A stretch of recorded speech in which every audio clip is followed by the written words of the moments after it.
ખેડા જિલ્લામાં ભારે વરસાદથી તારાજી સર્જાય છે। નડિયાદમાં 18 અને વસોમાં 17 ઇંચ જેટલો રેકોર્ડ બ્રેક વરસાદ ખાબકતા આસપાસના ગામોમાં પાણી ગરકાવ થયા છે। તો શેઢી નદી ભયજનક સપાટી 30.10 ફૂટથી ઉપર વહી રહી છે, જેના કારણે શહેરમાંથી પાણી ઓસરી રહ્યા નથી। તંત્ર, વન વિભાગ અને MGVCLની ટીમો બોટ તથા ટ્રેક્ટર દ્વારા રાહત અને બચાવ કામગીરીમાં જોડાયા છે।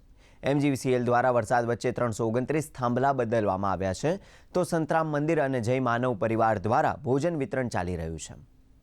ખેડા જિલ્લા ઉપર જાણે કે વરસાદે ધમરોળી નાખ્યું હોય એવી એક પરિસ્થિતિનું સર્જન થયું છે અને 36 કલાકની અંદર, જેમાં 24 કલાકમાં ખેડા જિલ્લા નડિયાદની અંદર 18 ઇંચ ઉપરાંત વરસાદ અને આ વખતે પ્રથમ વખત વસો પંથક, મૌધા પંથકમાં સૌથી વધુ વરસાદ થયો છે, જેને કારણે વસો હજુ પણ પાણીમાં છે।